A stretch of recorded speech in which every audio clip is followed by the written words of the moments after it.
The offense shines as the Cardinals take 2 of 3 over the Blue Jays at Busch this weekend, with the Atlanta Braves coming to town next. This is Locked On Cardinals. You are Locked On Cardinals, your daily St. Louis Cardinals podcast, part of the Locked On Podcast Network, your team every day.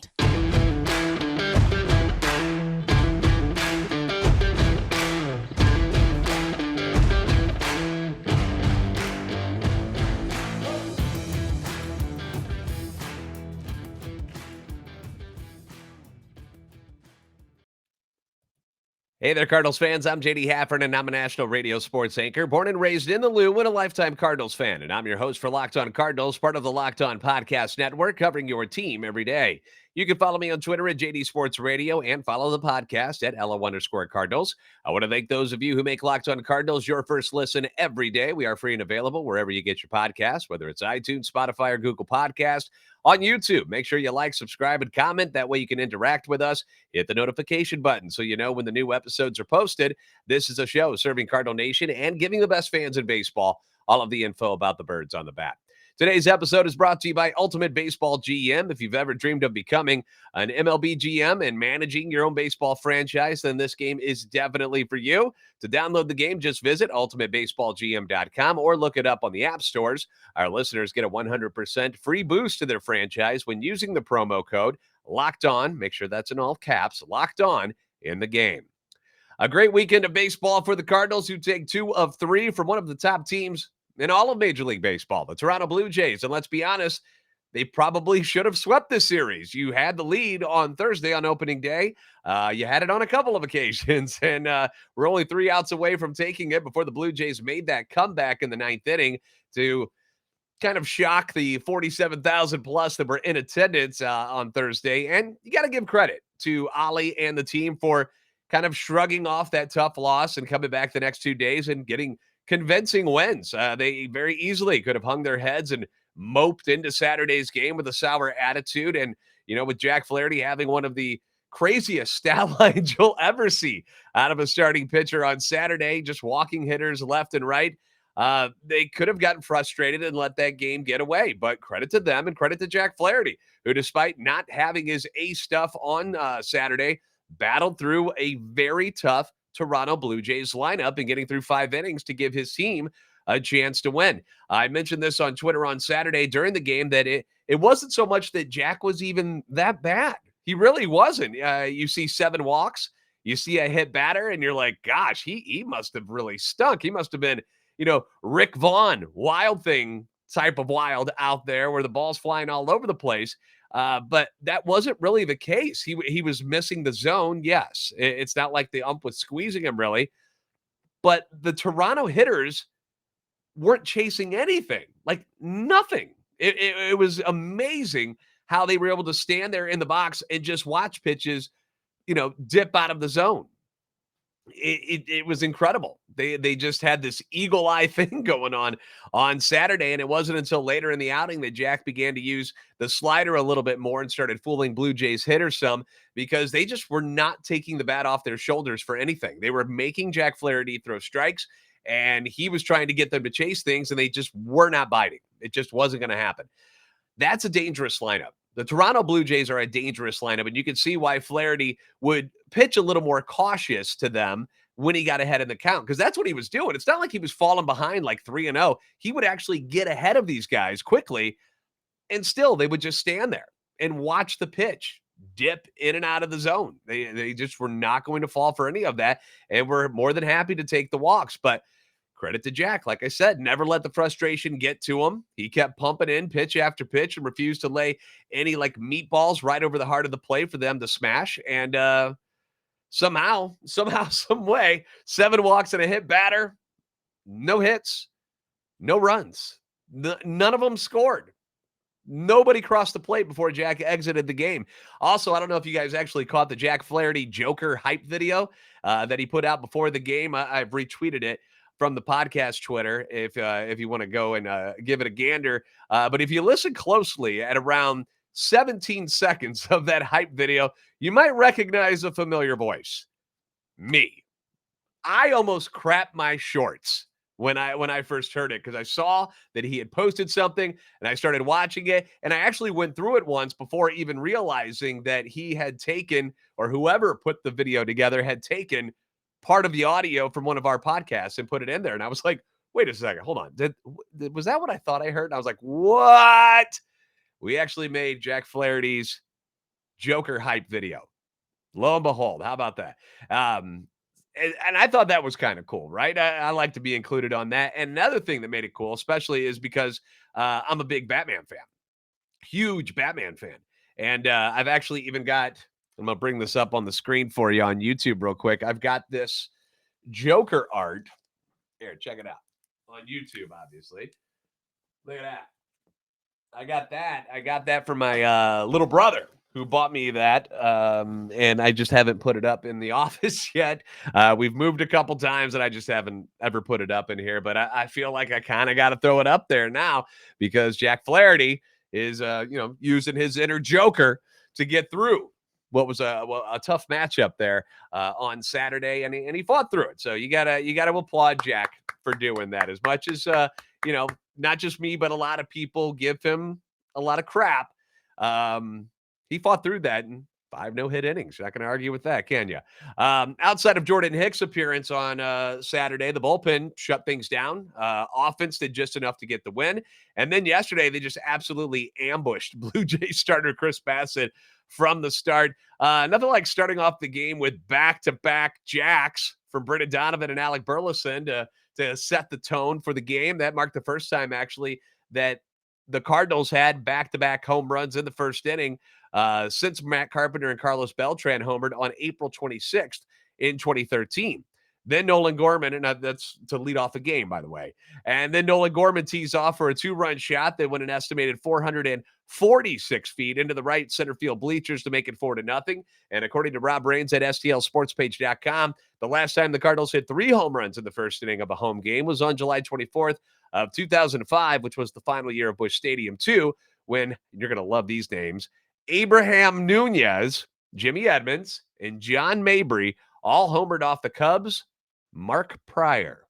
Yeah. You gotta love being able to reminisce on some of the old names, right?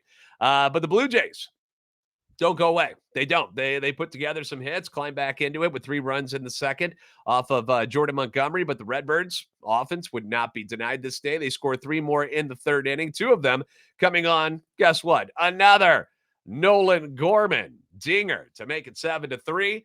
And we actually thought that might be it for Bassitt right there. But no, they bring him out again for more punishment in the 4th inning. You get singles from Carlson and Edman, and then Tommy swipes second. You get a sac fly from Donovan. And finally, the Blue Jays say, no mas, we're done.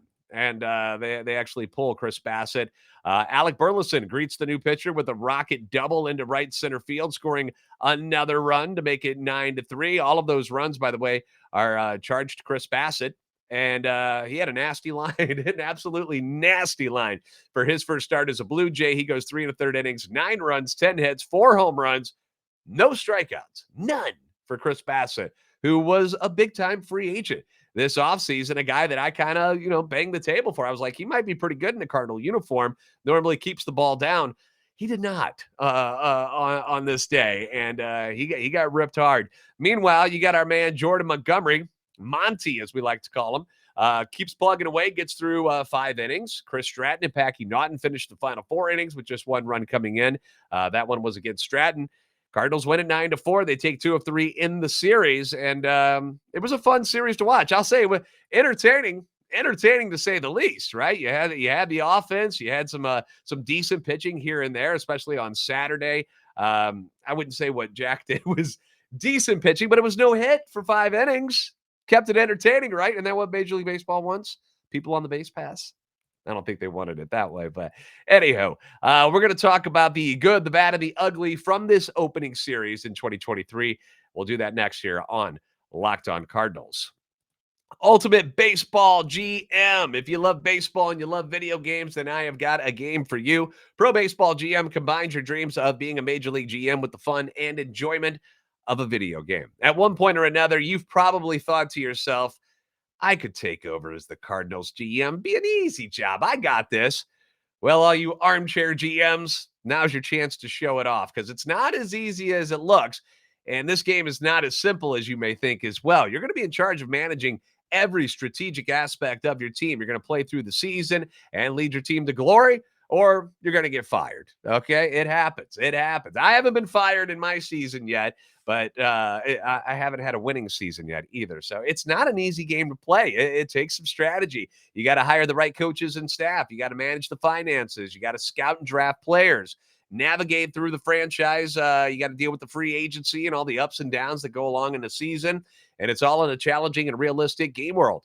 Ultimate Baseball GM, it's completely free. You can play it offline, which is great. So play it on the go as you want and when you want. And right now, Locked On Cardinals listeners get a 100% free boost to their franchise when using the promo Locked On. Once again, that's all caps, Locked On, in the game store. So make sure to check it out. Download the game. Visit probaseballgm.com. You can scan the code or look it up on the app stores. That's probaseballgm.com.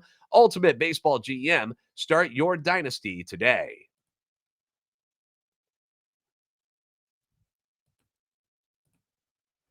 Time for the good, the bad, and the ugly from this past weekend, because definitely wasn't a perfect series, but are you ever going to have a perfect series? Probably not. So how about we start off, since I'm a positive guy, we'll start off with the good stuff. The offense, this offense that the St. Louis Cardinals are putting out there, it's dangerous. It's dangerous. And not only is it dangerous, it's deep. To take a Lars Nootbaar out of your lineup, the guy that was just hitting leadoff for the championship team at the World Baseball Classic, to take him out of your lineup for a couple of games and be able to plug in Dylan Carlson and Alec Burleson. That's a wonderful thing to have. Newt injures that thumb on opening day, and for many teams, that would be, you would see a significant drop-off in production to whomever you were going to put in that day, whatever backup outfielder you decided to start. But not for the Cardinals. You didn't drop off hardly at all. Sure, Burleson took the 0 for 4 on Saturday, but he more than makes up for that on Sunday when he goes 3 for 4 with an opposite field home run. He gets 2 doubles, albeit one of them was kind of a goofy pop fly to center field that the Blue Jays kind of look like the Bad News Bears trying to figure out who's got it. I got it. I don't know what to do. And then it just falls in the grass. But Burleson hustling, running all the way, gets the second base on that. He also had 2 RBIs. He had 2 runs scored. He looked good. He was hitting the ball hard for the most part. And we saw a lot of that at the end of spring training, where Alec Burleson was starting to put together really, really good at-bats. And that was one of the reasons why he made this team, because down to like the last week and a half, I wasn't sure he was going to make this opening day roster. And he started to get hot, and he got hot at the right time. And with the guys off at the World Baseball Classic, they're like, the left-handed bat, be able to play some outfield. He could also play some first base. Should probably keep him. So that's what they did. Carlson gets the 1 start over O'Neill on Sunday and goes 3 for 4 with a run scored. And I said it before, and I'll say it again. I think there's going to be a lot of rotation to this outfield this season. It's going to be based on, who's hitting really well, who's not hitting well, who's banged up, who needs a day off. And it's going to include all 5 outfielders. You're going to see days where Tyler O'Neill's not in there. Jordan Walker, Newt, Carlson, Burleson. The only guy who actually started all 3 games this weekend, ironically, was the rookie Jordan Walker. He was in there for all 3, and I'm sure he'll get a day off here in the next couple of days with Atlanta in town, and the rotation will just continue as soon as Newt gets back into the lineup and is able to be a part of it again. So the guy, it's really going to be more of an ego check, in my opinion, for all of them. Because at some point, they're going to get sat down, and they got to be able to handle that. And so far, so good. Carlson handled it, not playing in those first 2 games. Even when Newt went out, people were clamoring, like, where is Dylan Carlson? What's going on here? They saved him, and they started him on Sunday, and he responded well. 3 hits. Nolan Gorman's stock right now, absolutely through the roof. Absolutely through the roof right now after his weekend where he went 4 for 9 with 2 home runs and 6 RBIs. He walks 4 times on top of it. Was quoted after the game saying, if I can do what I can do to be selective in the pitches that I'm swinging at, and know I'm in a good spot to swing from, I think I could do some damage. It was something, and he was talking about swinging at the high pitches, that was there all last year. It's a chess match and a game of adjustments. You've got to be able to realize what the pitchers are trying to do. And that was something that he had issues with last year. And it was the same thing that Paul DeYoung's got issues with. It's that high fastball. Gorman couldn't catch up to it. Paul DeYoung hasn't caught up to a high fastball in 3 seasons, and that's been his problem. Pitchers just throw him up there. He can't hit it. Gorman clearly has made some adjustments. He's not swinging as much outside of the zone. It's something that, I hope Jordan Walker picks up on, where he's not chasing as many pitches, trying to do damage. You let them come to you. You're the dangerous one. And Gorman made him pay this weekend.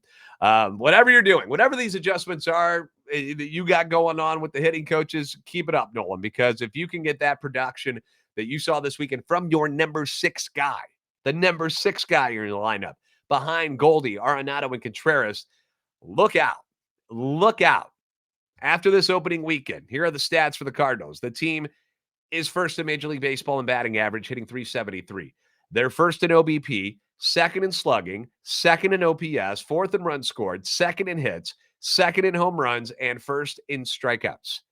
Not because they've struck out the most, they've struck out the least. Only 19 times did they strike out this weekend. Crazy stuff. The bad this weekend, I'm going to throw this to the starting pitching, which we all knew was kind of a big question coming into the season. Had its share of issues. Michaelis got beat up. Didn't pitch bad, but the Blue Jays kept finding holes. And those holes ended up turning into runs. And, when you give up 19 hits in a game, that's not good. Flaherty had the walks going on Saturday, which we know was an issue.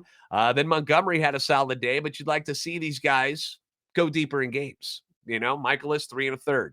Flaherty goes 5. Montgomery goes 5. I realize it's the first starts of the season and their pitch counts are still pretty low, right around 85 pitches. So maybe later this month, you might have seen them get extended and go an extra inning at least. But that would be my lone complaint about the starters. I really enjoyed the fact that none of them gave up or started, just throwing the rosin bag down or getting upset out there because they easily could have. All 3 of those starters could have gotten frustrated at one point or another. And you could tell it was starting to eat at Michaelis that these little dinkers were falling in. You could tell Flaherty was like, dude, will you guys just swing the bat for God's sakes? But they didn't let it get to them too much, and they were able to get through as much as they could. So credit to them. Jordan Hicks still struggling. Walk on opening day, 3 more on Saturday, just 1 strikeout in an inning and a third. He's allowed 3 runs. His ERA is already at 20.25. Not a great start.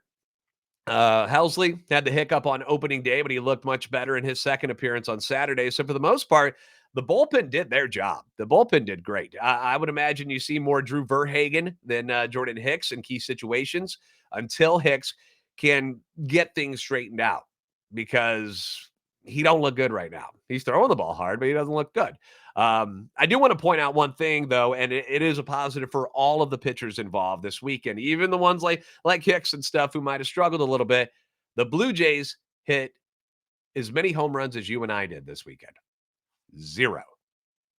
None. The Blue Jays did not hit a home run this weekend, which is bizarre because the Blue Jays have a crazy good lineup with a lot of power in it. None. The pitchers kept the ball in the ballpark, and that's a big part of winning for the St. Louis Cardinals this year. The Blue Jays dinked and dunked for a lot of their hits, so hats off for keeping that lineup in check despite all of the soft contact hits that kept falling in. The ugly, I'm going to say that's the injuries that came out of nowhere. All of a sudden, people started dropping like flies. The Cardinals this spring stayed relatively injury-free in spring training, but right out of the gate, you lose Wainwright in the gym for Team USA, although it didn't hurt his singing voice, which was great. Good to know. But he is going to be out a while, as we already know. Lars Nootbaar injures his thumb on opening day, jams the left thumb sliding into third base. Last I heard, it was bothering him still while swinging the bat over the weekend, so he's been out but is listed as day-to-day. We don't suspect he's going to go on the IL, but we're not sure yet. Giovanni Gallegos has the lower back strain that he sustained while working out, which has delayed his return to the field since spring training. The MRI was clean, which is great news, so he's day-to-day. In fact, I'm pretty sure I read somewhere that Ollie thinks he might be available for Monday's game against the Braves. And then the real scary injury, the knee contusion to Wilson Contreras on opening day, but thankfully, after resting it a couple days, he was back in the lineup and catching on Sunday, and he seemed fine to me. He didn't appear to have any issues. He's off to a nice start at the plate, going 4 for 8 with 3 runs scored. I had to look up last year's stats, and I was just curious, but Cardinals catchers last year combined to score just 49 runs through the whole season. Wilson's got 3. He's already surpassed Austin Romine's 11-game production from last year in that department. So we'll keep an eye on how his stats compare to what all of the Cardinals catchers did combined last year. We'll see how Contreras compares to those throughout the season. And also, as much grief as I give Andrew Kisner, how about a little love for Kiz? Stepped up in Contreras' absence on Saturday. Not only helped Flaherty go through a very taxing 5 innings, but also picked up his first hit of the season, a solid single up the middle in the win. Cardinals are tied for first in the NL Central with the Reds, who took 2 of 3 from Pittsburgh, and the Brewers, who took 2 of 3 from Chicago. And coming in for a 3-game series beginning tonight is the Atlanta Braves. So we're going to preview them and this series next on Locked On Cardinals. The Built March Madness bracket is here. We know you've got a favorite bar or puff, and now is your time to make it count. Go to BuiltMarchMadness.com to vote for your favorites. I'm pulling for the peanut butter brownie bar. That's my favorite, but you can check out the bracket and pick all of your favorite choices for yourself. Doesn't take long, 15, 20 seconds max, and you can support your favorite bar or puff. And when you vote for your favorite one, you will be entered into a drawing where 50 lucky Locked On listeners will get a free box of Built. That's a nice little hookup. Not only that, but one Locked On fan will win a 12-month subscription to Built to have Built's best bars or puffs delivered monthly straight to your door. You'll have them for the whole year. If you haven't tried them yet, you ought to do it. Best protein bar out there. Seriously, so amazing and good for you because they're covered in 100% real chocolate, which makes them nice and tasty. Great flavors, but also packed in protein. They've got low in sugar, so you're not worried about all that. And like I said, it tastes good, man. You got real chocolate. You got it in your favorite flavors.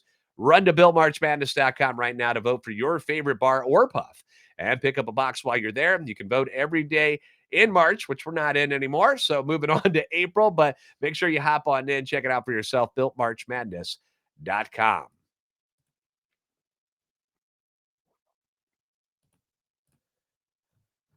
Chip Cary's old team, the Atlanta Braves, are in town for the next 3 games beginning tonight at Busch Stadium. The Braves took 2 of 3 in their opening series against the Washington Nationals, who aren't exactly a great team, but yet still a major league club. They knocked the Nats around pretty good in the opener on Thursday and Saturday. They won 7-2 and then 7-1 before losing on Sunday 4-1. Who's hot for the Braves? You've got first baseman Matt Olson. The left-handed swinger is 4 for 11 with 2 dingers in his first 11 at-bats. Hit both of those, actually, on Saturday. Their DH/catcher, Travis d'Arnaud, has also hit very, very well early goings here. Had a hit in all 3 games, including 4 on opening day. The guys who are not so hot for Atlanta coming in, new catcher Sean Murphy is hitless so far. He is 0 for 7 on the season, and former Cardinal Marcell Ozuna is only 1 for 12, although his one hit was a home run. Your pitching matchups for the next 3 days, you've got Charlie Morton versus Jake Woodford tonight. Woodford looking to build off his outstanding spring where he had a team-leading 18 strikeouts in 17 2/3 innings. He allowed just 4 runs and had an ERA of 2.04.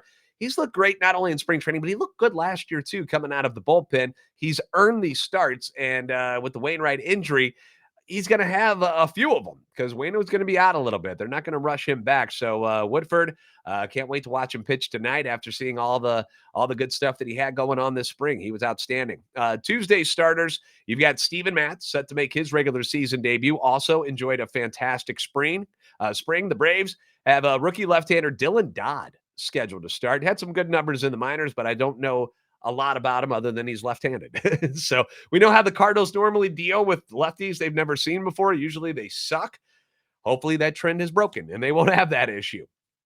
Then on Wednesday, the rotation's going to flip. We go back to the top with Miles Michaelis getting the nod, but we will not see Braves number 1 starter Max Fried, who injured his hamstring while running to cover first base in the season opener and had to leave that game. The Braves are set to put him on the 15-day IL, but as of this recording, they haven't officially done that yet, but that is in the plans. They plan on doing that. So not only for regular baseball fans know that he's hurt, for us fantasy guys who drafted him this year, He's going on the IL eventually, so get ready to make that waiver claim for whoever you're going to pick up.